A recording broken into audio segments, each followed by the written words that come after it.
Hey everybody, Éric Grenier here, and welcome to the 15th episode of the Writ Podcast. We'll shortly hear from Sabrina and Nanji of Queen's Park Observer about the latest developments ahead of next spring's Ontario election. But first, let's get to the election headlines. Here in Ottawa, Erin O'Toole passed the first hurdle in holding on to his leadership of the Conservative Party when he met caucus on Tuesday. Some MPs came out of that meeting to voice their support for O'Toole, but those opposed are either small in number or weren't talking, though apparently some of their frustrations were aired behind closed doors. Conservative MPs did vote to give themselves the power to call for a leadership review, though that doesn't mean they will actually hold one. But that is a first for the Conservatives. If a leadership review is to take place, 20% of caucus would have to vote for one to be held, or some 24 MPs. We'll see if these powers that the caucus has awarded itself will ever be used. At least for now, party members won't be weighing in until the 2023 party convention. A judicial recount in the riding of Châteauguay-Léger has overturned the preliminary results, giving Brenda Shanahan of the Liberals the win over the Bloc Québécois, who was initially leading in the count. Shanahan won by just 12 votes, and her win means not a single seat in Quebec changed hands in this election campaign. The Liberals stand at 160 seats, or 159 if we're taking into account Kevin Vuong, who will be sitting as an independent, but this still represents a gain of 3 seats over 2019, while the Bloc is back to 32. In Manitoba, former Premier Brian Pallister announced on Monday that he had resigned as the MLA for the Winnipeg area riding of Fort Whyte. Pallister first won the riding in a by-election in 2012 and was re-elected with a majority of the vote in both the 2016 and 2019 provincial elections. Pallister took 57% of the vote in Fort Whyte in 2019, with the NDP and Liberals each taking 18%. The Progressive Conservatives have held the riding, or its predecessors, since 1990, so whenever by-election is held, it will be a tough one for the opposition to take. But on October 30th, the PCs will be choosing their next leader, and one of the two candidates, Shelley Glover, does not currently hold a seat in the legislature. So if Glover defeats Heather Stephenson, the health minister, this could be a seat for her to run in. So far, however, the bulk of the PC caucus has lined up behind Stephenson. Next door in Saskatchewan, the NDP leader Ryan Meili, he passed a leadership review over the weekend with 72% support. Not a very high mark for a sitting leader. Cam Broughton, before his defeat the following year, got 98% back in 2015. The last two leaders, Broughton and Dwayne Lingenfelter, they both lost their seats on election night and resigned after being defeated in 2011 and 2016. But Meili was re-elected in last year's provincial election, and his party captured 32% of the vote, up about 1.5 points since the 2016 election. The Saskatchewan NDP also gained 3 seats, but they're still a long way from government. The Saskatchewan Party got 61% of the vote, despite being in office now since 2007. All right, next we're going to hear from Sabrina and Nanji. She runs the Queen's Park Observer, a Substack newsletter like the Writ, and it's something you'll definitely want to check out in the run-up to the June Ontario election. Every few weeks, Sabrina will be joining the podcast to give us the latest on election-related news in Ontario. So, Sabrina, what have you got for us this week? Hey, Eric. We're just closing out on a whirlwind week at Queen's Park, which is where I'm at right now. You might be able to hear in the background some of the legislative bells going off, calling MPPs back to the House for the afternoon sitting. It's not the most soothing sound, and it will probably go for the next couple minutes or so, but it's one of the signs that the legislature is coming back to life this week, and that the campaign, even though it's scheduled for June 2nd, 2022, about 8 months away, it is already well underway. There's a lot to unpack, so let's start at the beginning. The new parliamentary session kicked off at Queen's Park with the throne speech, which feels like a lifetime ago now. It was short on new details. The Ford government essentially pumped up a lot of their greatest hits on COVID relief and teased improved standards for long-term care, which we already knew were coming. They talked about big spending projects like building infrastructure and transit, and those are all things that sound good to the electorate any day. What stood out to me was the fact that the speech shouted out 2 ridings in particular, Brampton and Windsor-Essex regions. Those are 2 areas where the PCs think they can flip from NDP orange to Tory blue. Over in the Windsor area, there's this interesting cross-section of blue-collar workers who may swing between NDP and Conservative. And then over in the 905 and Brampton in particular, there were some really tight races. I'm thinking of Brampton Centre specifically too. So it makes sense that the Conservatives think they could pick up some support there. In response to the throne speech, we also had NDP leader Andrea Horwath, who leads the opposition, staring meaningfully into the camera with her reaction to say that Doug Ford is not here for you. To me, that sounded a little bit like she was test driving a new campaign slogan there. And so against this backdrop, that same day, the ruling PC party launched attack ads and have been rolling out more ever since. They're running on radio, TV, social media. And, keep in mind, we're still 8 months out from the next election. So it's very early days yet. And we're already hearing some of this talk, seeping into question period this week and the legislature as well. There's one ad attacking Liberal leader Stephen Del Duca by tying him to his predecessor Kathleen Wynne, some of her more unpopular decisions, such as the privatization of Hydro One. There's another ad that paints NDP leader Andrea Horwath as a politician who says one thing and does another.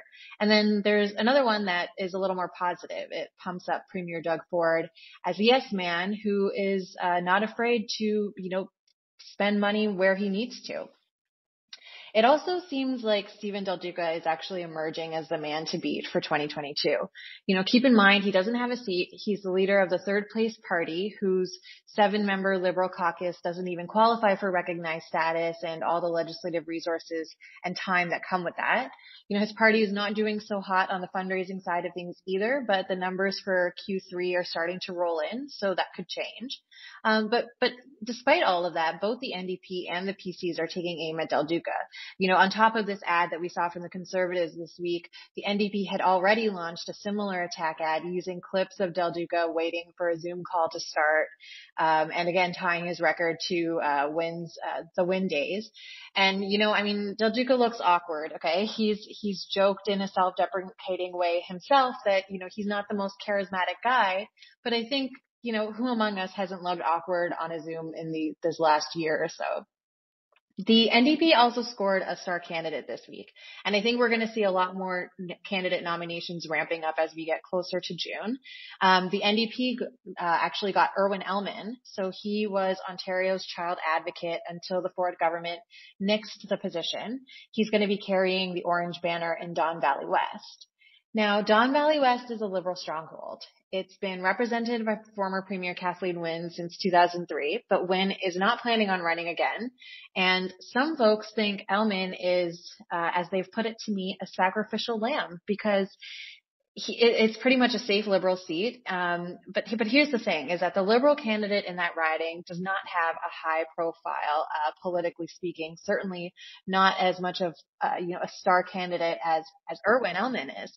She's a financial services executive, right now on the board of directors for an insurance company, Stephanie Bowman, who will be running for the Liberals in Don Valley West, hoping to replace Kathleen Wynne. But a lot of the Grits I've talked with says she's kind of this uninspired candidate, and it was a missed opportunity to put in a star who will very likely get elected to Queen's Park. This race is also an appointment. They were making it a women-only riding, which I think a lot of democracy and equality advocates will see as a positive thing from the Liberals. It's one thing to run a lot of women candidates on the ticket. It's another to run them in ridings where they can actually win. This is one of those for the Liberals. But it did push out Robin Edger, who works on the climate change file for the Insurance Bureau of Canada currently. He's someone who's arguably more high profile in politics, well connected with organizers. He was pushed out of the race in Don Valley West. I don't think he's planning on running anywhere else, but the Liberals have a lot of candidates to make up and nominate before next June, so I'm sure there'll be more drama to come. If you'd like to track all the latest buzz at Queen's Park, don't forget to sign up for Queen's Park Observer, the most read newsletter at the legislature, at qpobserver.ca.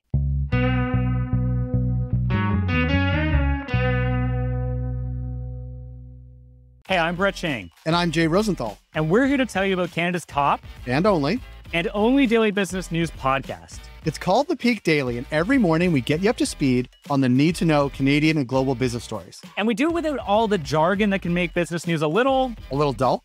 Dull, exactly. And did you mention we do it all in just 7 minutes? 6 minutes if we fast forward through all of your dad jokes. Well, I prefer to call them rad jokes, Brett. See what I mean? Come for the daily business news, stay for the dad jokes. Join us and thousands of Peak Pals every morning to start your day smarter. Find the Peak Daily wherever you listen to your podcasts. Okay, let's get to the polls from the week. First to Quebec, which is now entering an election year with the 2022 vote scheduled for a little less than a year from now. So there was a poll that was out by Léger. It was done for TVA and Le Journal de Montréal. This was in the field between September 29th and September 30th and surveyed 1,002 Quebecers online. The vote results in the poll were pretty significant for the CAQ. 47% for François Legault's Coalition Avenir Québec. This is a gain of 10 points from the last election back in 2018. The Quebec Liberals were down 5 points to 20%. Quebec Solidaire was at 11%, putting them in a tie with the Parti québécois. And the Conservative Party of Quebec, which is a bit of a newer outfit, has 8% support in this. So we're seeing a lot of movement going towards the CAQ from the Liberals, from Quebec Solidaire, from the Parti québécois, and some of that vote is also going to the Conservative Party, which wasn't really a factor in the last election. The CAQ is ahead in all regions. They had 54% support among francophones. In that group, the Parti québécois was second with 13%. This is just a landslide territory for the CAQ.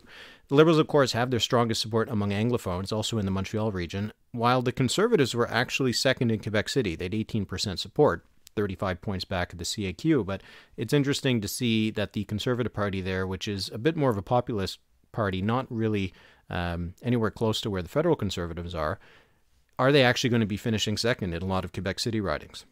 The Legault government got 65% satisfaction in the poll, which is, again, a very good number to have when you're just a year out from an election. And if you're looking at the performance for the opposition leaders, the net good-bad rating. So Gabriel Nadeau-Dubois, who is one of the co-leaders of Quebec Solidaire, he was the only one who was above water. He had a +4.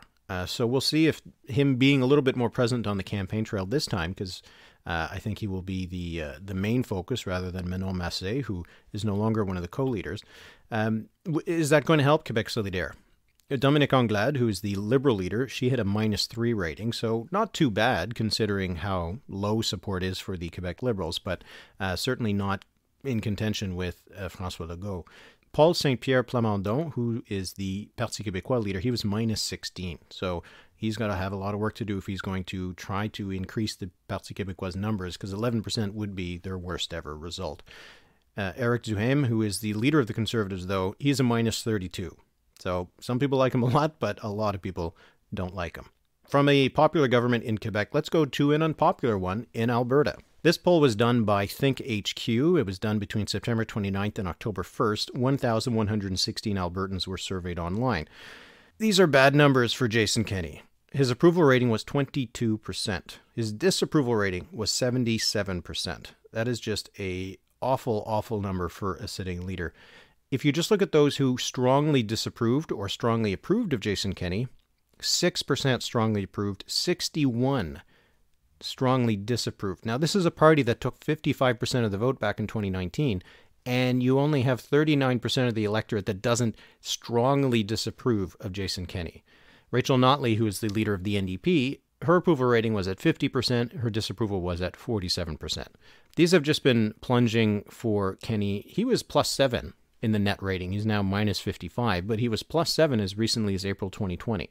And among UCP voters, people who voted for the United Conservatives back in 2019, his approval rating was only 39%. 60% of his own voters now disapprove of him. The election in Alberta, the next one, is only scheduled for spring 2023, so we'll see if Kenney can hold on. But with these kinds of ratings, he's actually at the same level as Alison Redford before she resigned as premier, and Jim Prentice had these same numbers before he lost that 2015 election that Rachel Notley and the New Democrats won. So not good precedents for Jason Kenney. He will either have to step aside or get these numbers moving in a positive direction.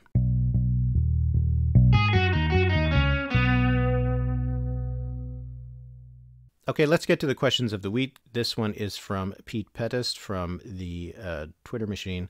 He says, do Tory results in Quebec have adverse effects on CAQ results in the upcoming provincial election? Similarly, is the failure of the Bloc in gaining more seats a sign of doomsday for separatists in La Belle Province? I would say no. I don't think the results will really have much of an impact on the provincial campaign. because the CQ is so popular that whatever is happening with the federal parties doesn't seem to have really any impact. We go back to that Léger poll, for instance. Let's look at the CAQ numbers. They actually got support from federal Liberals, from Bloc Québécois supporters, and from Conservatives, along with New Democrats. Right now, 43% of Liberal voters would support the CAQ. 63% of Bloc voters would support the CAQ. 47% of Conservatives would vote for the CAQ, and even 23% of New Democrats would vote for the CAQ. So they're really pulling from across the spectrum. The fact that the Conservatives didn't really have great results in Quebec, yes, they upped their vote a little bit, but they were still only at around 18%. It doesn't really have an impact on the CAQ because they do not get their support primarily from Conservatives. They get it primarily from Liberals and Bloc voters. And it's the same thing for the Bloc numbers. The fact that the Bloc did not increase support in Quebec and didn't gain any extra seats does not really bode badly for the Parti Québécois because the Parti Québécois is actually the second choice of Bloc voters. 63% of Bloc voters would support the CAQ, as I said, but only 22% would vote for the Parti Québécois. So we're really seeing a decoupling from between the provincial and the federal results. So the Parti Québécois actually should look at the Bloc numbers and wish they were as high as that. Michel-André Brault, he asked, given the election results, what are the long-term majority paths for both the Liberals and the Conservatives?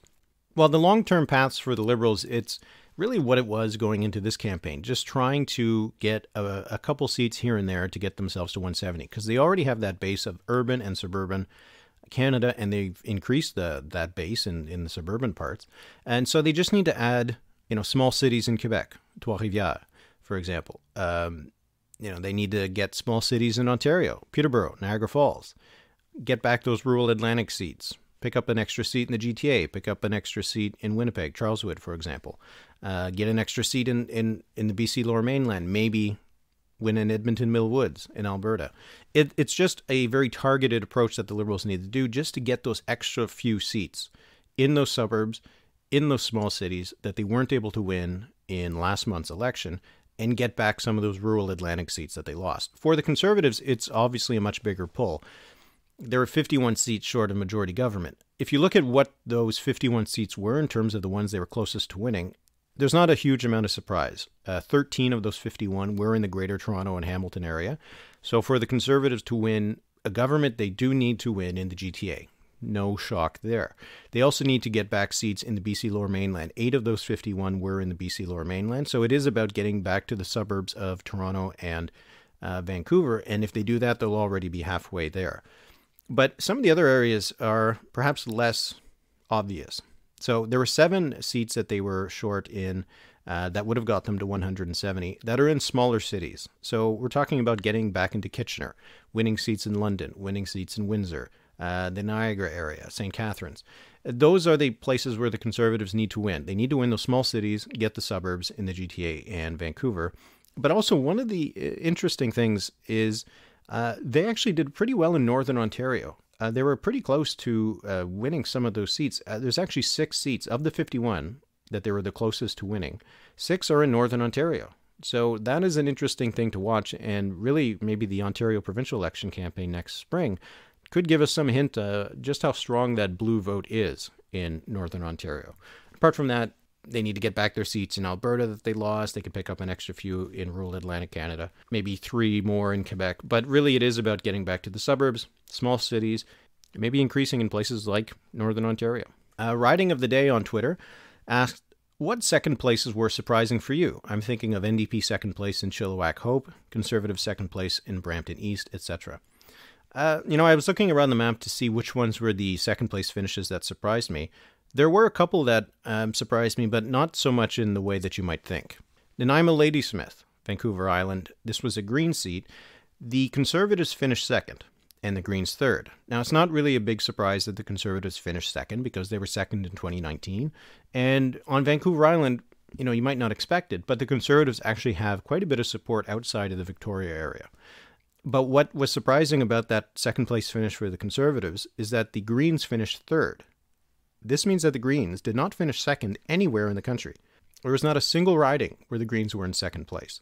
They won Kitchener Centre and they won Sandwich Gulf Islands, but There's no second place finish in PEI, no second place finish in New Brunswick, anywhere else in Ontario, anywhere else in BC. So that is a bit of a surprise for me, that the Greens didn't finish second anywhere. The People's Party, they finished second in 6 ridings.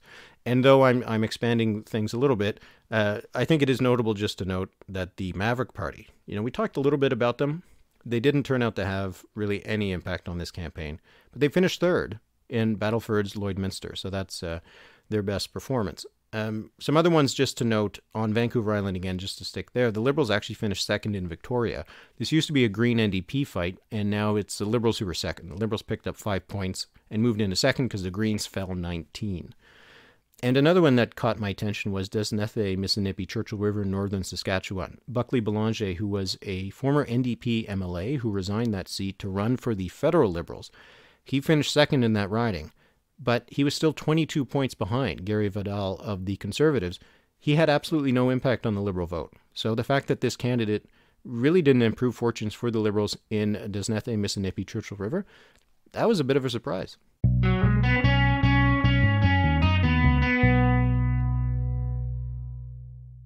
Okay, in this installment of the Every Election Project, my look at all of Canada's election history, we're going back 34 years ago this week to one of the most remarkable election outcomes ever.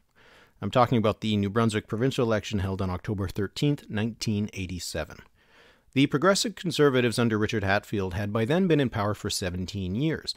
Those last years in office proved to be difficult ones, as Hatfield faced a contentious and divisive leadership review. Hatfield had brought the PCs to power thanks to an outreach to Francophone Acadians in New Brunswick, undermining the Liberal strength among these voters. But by 1987, there was significant dissatisfaction among Anglophone PC voters in southern New Brunswick against what they saw as pandering to the French. Hatfield had also faced a series of personal scandals in his last years in office. With his party's popularity plunging, Hatfield delayed an election call until the very last days of his legal mandate, announcing a campaign that was as long as was legally allowed. The Liberals were now under the leadership of Frank McKenna. The party had had a series of leaders since Louis Robichaud's defeat in 1970, but McKenna was able to appeal to the Liberals' traditional Francophone base in the north, as well as to disaffected Anglophone conservatives in the south. The NDP under George Little also ran a full slate of candidates, but had only won a single seat in 1982 and didn't have much of an impact on this campaign in 1987. With the government now in power for so long, riven by internal party disputes, and with the sentiment of anti-bilingualism rising in New Brunswick, Hatfield's PCs looked doomed. And they were. The Liberals won 60% of the vote and all 58 seats in New Brunswick, one of only 2 complete landslides in Canadian history. With a Liberal gain of about 19 points, all at the expense of the PCs, Hatfield's party was shut out, losing all 39 seats they had won in the 1982 election. The NDP, with 11% of the vote, was also shut out. Like every other PC candidate, Hatfield lost his seat and then resigned the leadership. Liberals took over a legislature without an opposition, something that turned question period into a little bit of a farce until other party leaders were invited to question the government from the legislature bar. The divisions within the PC party would explode over the next few years and lead to the emergence of the Anti-Bilingualism Confederations of Regions Party, which would form the official opposition after the 1991 election. After being re-elected in 1991 and 1995, McKenna would step down as premier after a decade in office. PCs would return to power in 1999 under Bernard Lord. And that'll be it for the podcast this week. If you aren't a subscriber to the Writ.ca, you've missed my series of post-election analyses I've been putting on the site. This past week, I took a deep dive into the Liberal and Conservative results. Next, I'll be tackling the NDP. You can head to the site to subscribe if you want to check those out. All right, so I just want to wish everybody listening a good, long Thanksgiving weekend. Keep safe and have fun. Until next week, thanks for listening.